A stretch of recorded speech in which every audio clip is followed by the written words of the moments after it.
the Latina Leadership Podcast, the podcast made for Latinas by Latinas, with Angelica Cázares, Carolina Arenas, Diana Ruby, Jacqueline Villagomez, and Sonia Ramirez.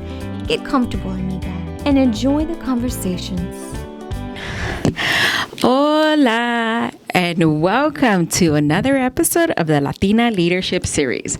On this episode, okay, ando sola. I'm alone here because I want to talk to you about the event that just happened. Bueno, it didn't just happen. It was a week ago. But I feel like I'm still like on the little high of it. It was exactly a week ago, a week and a day ago, so about 8 days ago. Okay, I was telling a friend today that in my career, whatever you can call this, whatever you want to call this, in my career, me, if it stops here, I'm done. I've done exactly what I wanted to do. I have given what I want to for myself, for my community. So I basically feel like I didn't, and the thing is that I didn't give anything. All I did was provide a space and give and bring people to kind of like in different forms and different aspects to come. I know you don't know what the hell I'm talking about. And you're like, Angelica, you're all over the place. Yes, I am, because I'm so excited. I'm truly so excited. We had a mental health wellness conversation last week in Houston. We reached out to several nonprofits, several organizations that have the mental health, that have the facilitators, that have the experts, that have the doctors, that have the counselors, that have the literature, that have done the data work, that have done all the due diligence, all into the same space to talk about mental health within the Latino community, with an emphasis on Latinas, simply being that we were most Latinas in the space, in the room, having these conversations. Why was that important to me? Bueno, because first, I'm Latina, and I had to go through mental health issues myself on my own. I didn't have early intervention. My intervention came for myself, and even then I didn't know what I was doing. Years later, at 40, finally diagnosed, right? And I thought to myself, okay, that's not fair. One, it's not fair for anybody in the community, and especially girls who, they're, to me, from what I've read, was that women and girls tend to, what do you call it? They tend to not censor, not that's not the word that I'm looking for. They tend to, oh my God, what is the word? Why can't I think right now? Mask. Oh my God. They tend to mask their episodes, or mask their, the symptoms, that when you can tell when something's wrong within somebody, right? If they have anything that has to do with mental health, or can be diagnosed or can be helped with. Okay. Women are really good at masking, especially little girls. So it's more difficult for me, and from what I've read, it's more difficult to diagnose somebody who's really good at masking whatever symptoms they have. So I wanted to do the mental health space within the Latino community with an emphasis on Latinas, simply being by the fact that about 80% of the women, or 80% of the people within that lunch and learn were women. The conversation took off on its own. I had an amazing co-host who happens to be a reporter, Haley, who happens to be a reporter on health. She reports up on health and its findings, but she's also an advocate in mental health, and she happens to be on a board, I think on a national board of mental health. I have to go back and look at my notes, but she's an advocate, and she's also Latina. And I was like, this is perfect. The panel she did was amazing. The conversation they had was amazing. Afterwards, the way they were talking to each other, of like how they can help each other, right? It became down to conversations about, sometimes I have some patients who we can't help. Can I send them to you? Of course you can. Or how are we doing that? How are we helping the kids within the districts? Right? Because from their findings, it's like one counselor to 500 students, and it's a counselor to 500 students. so of course there's a lot of kids who are like missing an opportunity to like have findings and get a diagnosis, early intervention, right? And so, okay, I say all of that to say that this podcast is dedicated to that space. We had a panel, we had great conversations, and then right immediately afterwards, I grabbed some of the people within the space, and we came in and we had a conversation. We sat down behind the mic. In addition to Sonia also helped me do some of the interviews. That's exactly what you're going to listen to right now. I hope this intro wasn't too long. I'm not taking over too much of the conversation here, but I really want you to listen to those conversations. Okay, with that, here we go. Hi, we have Yvonne Guidry with us today. We just wrapped up the Latina Leadership Podcast Lunch and Learn. We just have a few questions. Okay. So we want to know, how important is mental health advocacy for you? Okay, so mental health advocacy is super important to me. I believe that when we bring up those conversations, we start letting out emotions, or we start feeling like somebody else also feels like us, so we don't feel alone. I definitely advocate for mental health. If you need a break, take it. I'm all about self-care. I promote that and also in what I do. So it's very important. I think it keeps us, Grounded. safe. Yes, Yeah. I agree. And what does that look like for you? Like, what do you do for that Oh my self-care? gosh. Well, I do a lot, and I was connecting with a lot of the panelists, like when they were talking about things that make you stress and how you act, and like what you can do to prevent that. So I think for me is taking that moment to maybe walk outside, go breathe some fresh air, step away from what I'm doing at the moment that's making me antsy or that's giving me like stress. I call it stress. And I know. Abbreviate the S so much because oftentimes in what we do, there's so many levels of things that we're doing that it gets us stressed. So going outside, and just being by yourself, for me that works. And I like that. Yeah. I like taking walks by myself too. Yeah, That and I don't mind helps. being alone. I'm a Yes. lover. So how do you feel events like today make an impact for Oh my promoting or advocating for mental health? Yeah, I actually really loved this event today. I arrived a little late, which I really hated, but I'm going to go catch up on the conversation because what I did learn was I have a 13-year-old, so finding those signs. Luckily for me, we talk about this at home. Anthony, he doesn't go much to the counselor's office because both of his parents are at home. We ask those questions like, how are you doing today? What was your toughest part of the day?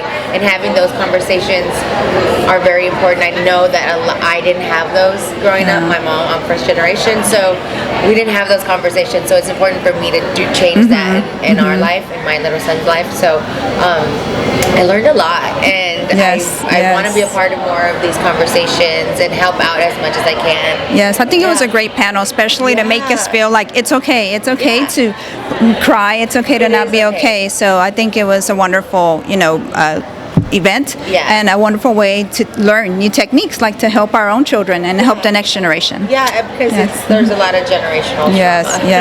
Well, thank you so much. But we all, connect somehow. Yes. So thank you so much for stopping by. We appreciate it. No, Thank you. Hi, we have Veronica Reyes here with us. We just wrapped up the Latina Leadership Podcast Lunch and Learn, and we're just going to ask her a few questions. So how do you feel events like today make an impact for impacting mental health? I think this was greatly necessary, and thanks for inviting me. I enjoyed the conversation. It's something that needs to keep happening, especially in the Latino community. I don't think there's enough conversation, so this was very helpful today. Yes, and what stood out to you most from the panel discussions today? Well, just the different tips on just simple little tips that you can do, like the breathing, the simple deep breaths, or just walking every day, how the physical and the mental tie together. So these are simple things that I know a lot of people sometimes think if they're having mental health issues, you have to go see someone and they can't afford it. So just knowing that those two simple little tips can make a difference, I think that's what I'm going to take away and make sure to share with a lot of people. It's important. I like those breathing techniques that they were showing us. Those are very important. Yes. And what does mental health care look like for you personally? I think self-care for me is a priority. I've learned throughout the years because, having to balance that work and life, it's very, very important. So yes, it's self-care. I've taken more priority in being able to do that, whether it's taking a walk or making sure to take some days off, because you keep going, you thinking you could do it, and then your body just kind of tells you when you start getting sick, hey, take a break. So mental health right now, it's a lot of self-care, because if I'm able to take care of myself, then I know I'm able to help my family as well. That's great. Well, thank you so much for being with us and answering a few questions. Thank you All for right, having thank me. you. Thank you. Hi, welcome to the podcast, the Latina Leadership Podcast. Today, I have Leticia Barrera. Leticia Barrera, you're a pharmacist at Walmart. You heard the conversation today. You heard what was talked about. How can a pharmacist and how can a pharmacy help within a conversation like mental health? I know it's a loaded question, right? Because they seem so separate, but they're not.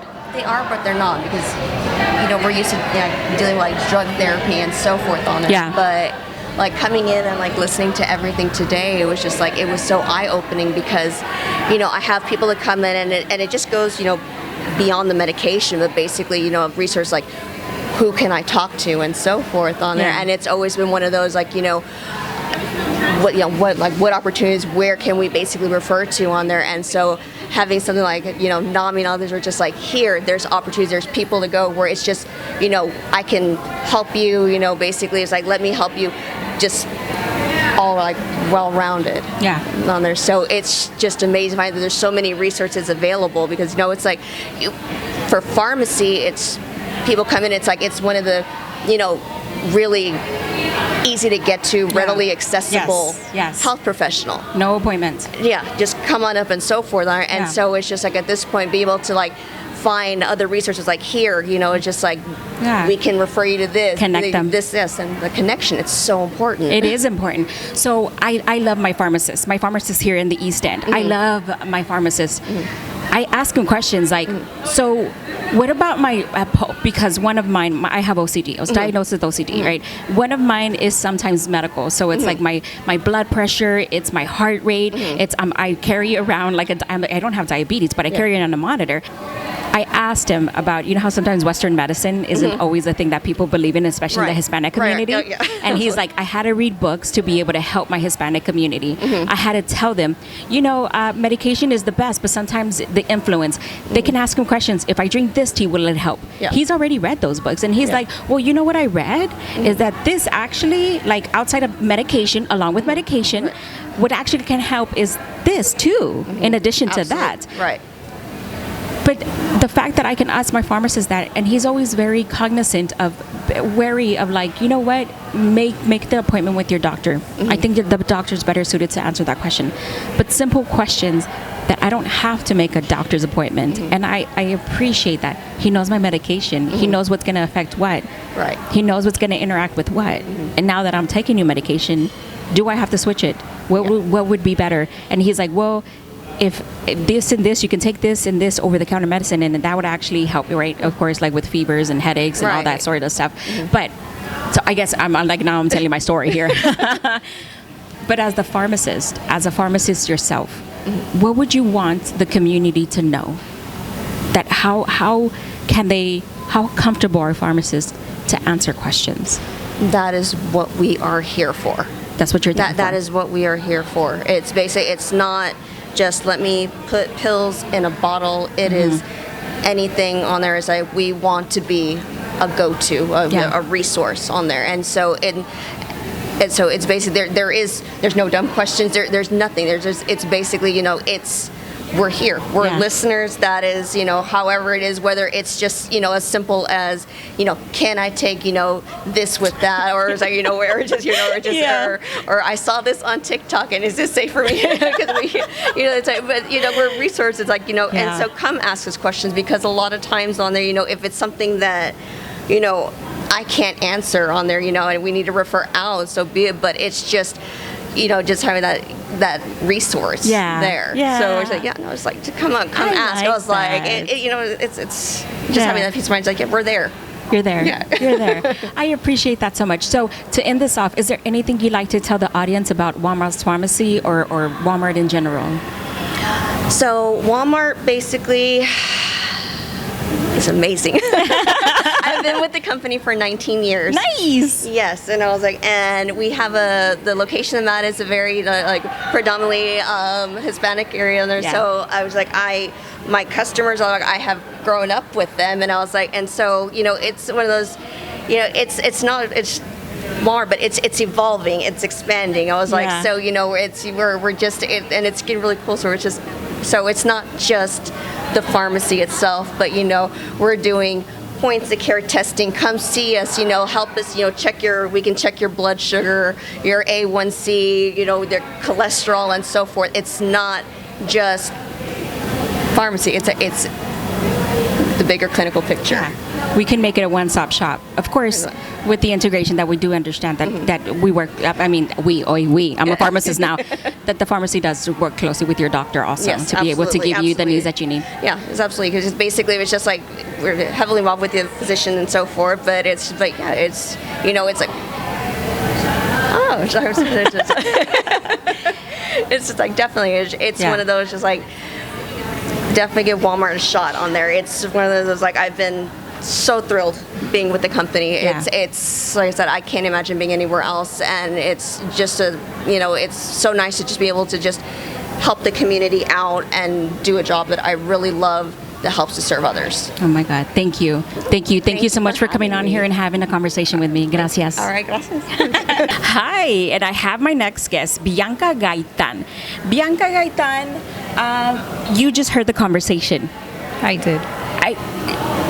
I want to hear your feedback. What did you think of the panel? Yes, I absolutely love the panel. I think this topic is so important to our community, and more importantly, just bringing everybody together.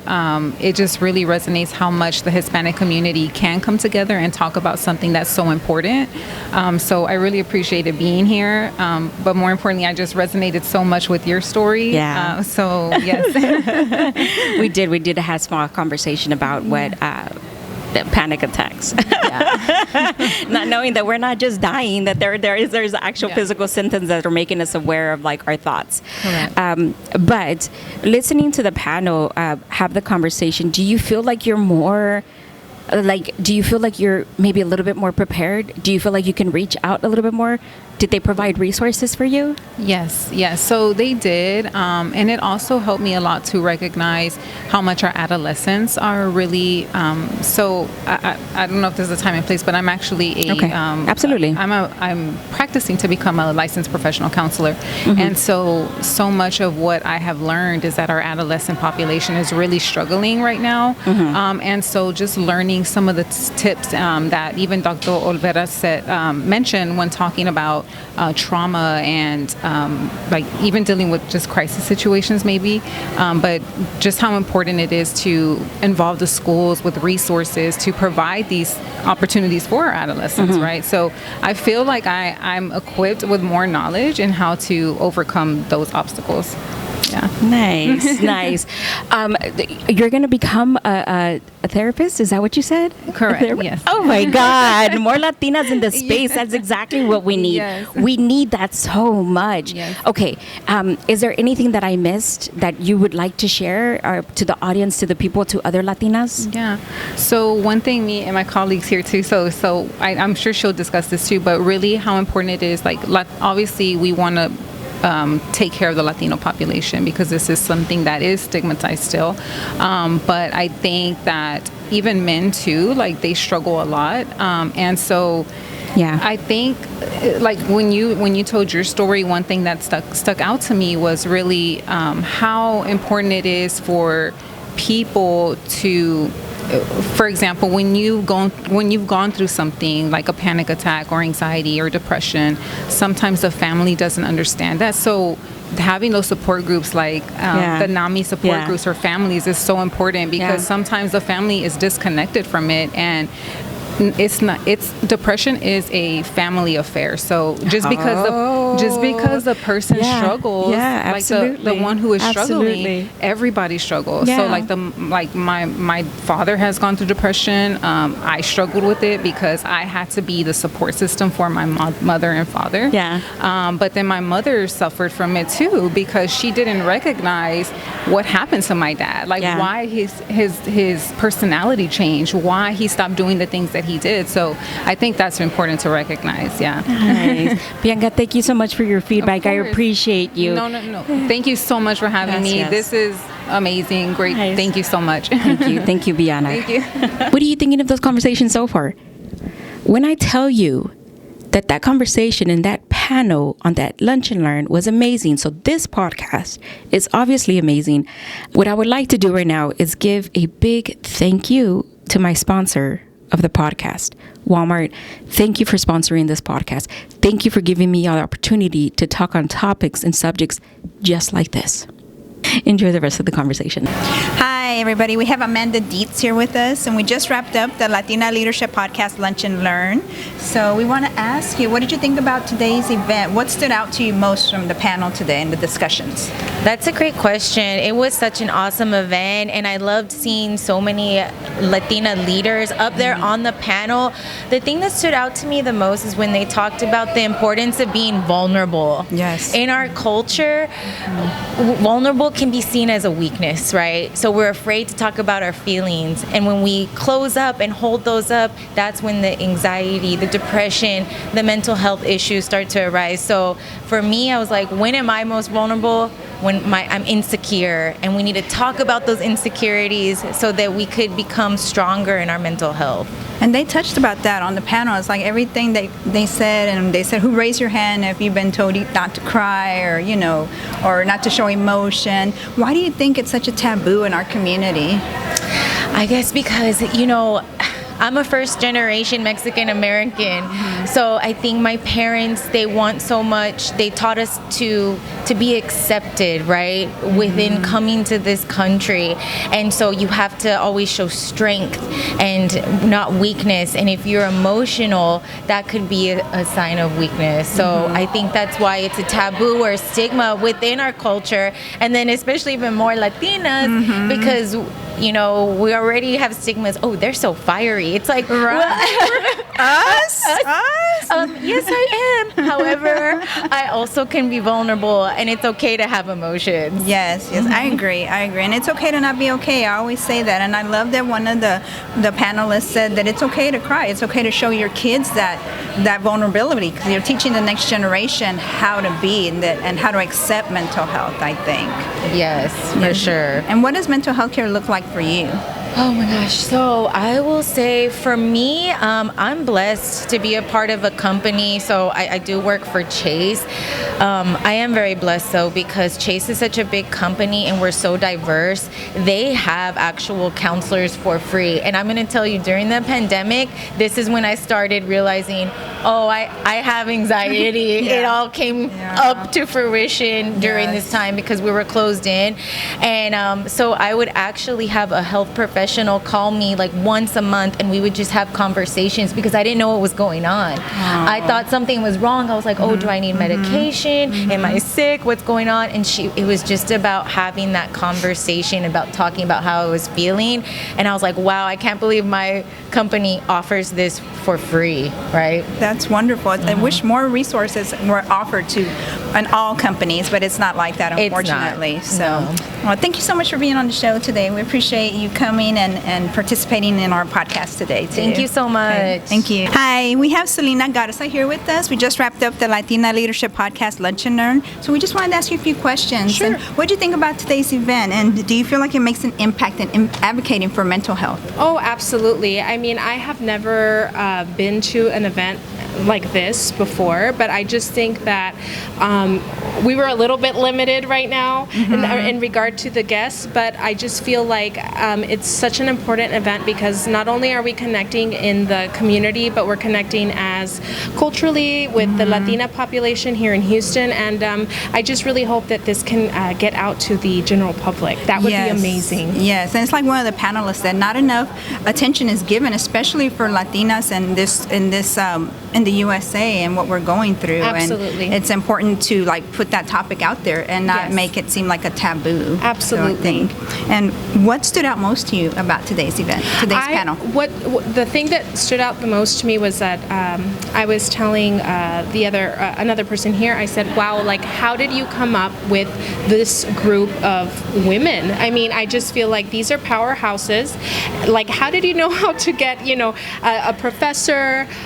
A graduate, postgraduate student, a community leader, and someone, a newscast reporter. I mean, it's just they were like heavy hitters, and I just feel like they were so insightful, and they are the true experts. They're very knowledgeable, and this is the kind of information that I'm looking for as a Latina in the Houston community, who is a mental health advocate as well. So this is the kind of information that I seek out. And that's, you said it, heavy hitters. I mean, we didn't hold no bars back. We were looking for the people who were the experts, because that's the reason we made it an intimate event, so that we could just, have an intimate gathering, have people really, learn about this topic and what can they do to help other Latinas when they leave from here and they go out to their communities and helping them deal with this issue. I think it was perfectly curated. We had so many different people here who are somehow involved with not only the Latino population, but the mental health service area, like the service providers. And what does mental health care look like for you? Like, do you ever have any of those issues that they were discussing on the panel? Oh, absolutely. Yes. Like, I mean, I might not be formally diagnosed with something, but I can appreciate, just listening to the speakers talk about how we need to look at ourselves, breathe, take ourselves into consideration, because, if we're not taking care of ourselves, we can't take care of others. Yes, and I think that's such a stigma in our community. We're supposed to take care of everybody, and we forget to take care of ourselves. Oh, absolutely. Absolutely. And what's something you do, to de-stress or to take care of that? I go for walks, and also I'll breathe. I don't do anything out of the norm, but I do like to go for walks, and I need to do more of it, but I really like to do running. Oh, that's great. That's great. I like walking. Running, not so much, but I like walking. It's a true stress reliever. I can attest to that. So yes, I haven't done it much, but when I need it, I do. That's great. Well, thank you for being on the show with us. Yes, appreciate it. Thank you so much for having me. I appreciate it. Hi, everybody. We have Leti Manzano on the show with us today, and we just wrapped up the Latina Leadership Podcast Lunch and Learn. So we just wanted to ask you a few questions. So what did you think about today's event, and what stood out about it most to you? Well, I was really excited to see so many Latinas interested in mental health and also working in the mental health field all together. I can't believe it's 2023 and we're just doing this. So that was the thing that stood out for me the most. I'm very grateful for the Latina Leadership Podcast and Angelica putting this together. Yes. Angelica's great, and bringing together the powerhouses she did and making an intimate gathering, I think, made all the difference. Do you feel like events like today make an impact in advocating for mental health? I definitely think they do. Angelica made a call for someone to put together an organization to just bring us all together, some kind of coalition maybe. And I'm actually pretty interested. I'm very busy. I'm a mental health provider. But I think it's really needed, because even for myself, working with Latinas who have experienced trauma, I often don't find those resources right away. I know some, but I know I don't know them all. And meeting individuals that are doing this work, I think, is also really important, and that's why something like today with this topic was very important to me. Yes, and what does mental health care look like for you? Do you ever struggle with any issues like they discussed today? Oh, absolutely. One of the things about today too that stood out is that Angelica told her story. Selena told a story about a family member, and somebody on the panel talked about vulnerability not being a weakness, that vulnerability is a strength, and I truly believe that. And yes, so I've had my own struggles with mental health. In my family, we have struggled with schizophrenia, with bipolar disorder, with clinical depression, with anxiety. So I have family members who have experienced this, and I myself, in 2008, had a serious health condition where I was near death, and that was very traumatizing. And I experienced clinical anxiety as well, and I had to go to therapy for 10 years. Wow. And then I also had the sudden death of my best friend, caused a lot of grief-related depression. So I went back to therapy for 5 more years. So absolutely, but I'm not embarrassed to say it. I'm not ashamed. And I share my story just like other people did today, to let people know that they're not alone. There is no shame in it. It is very normal.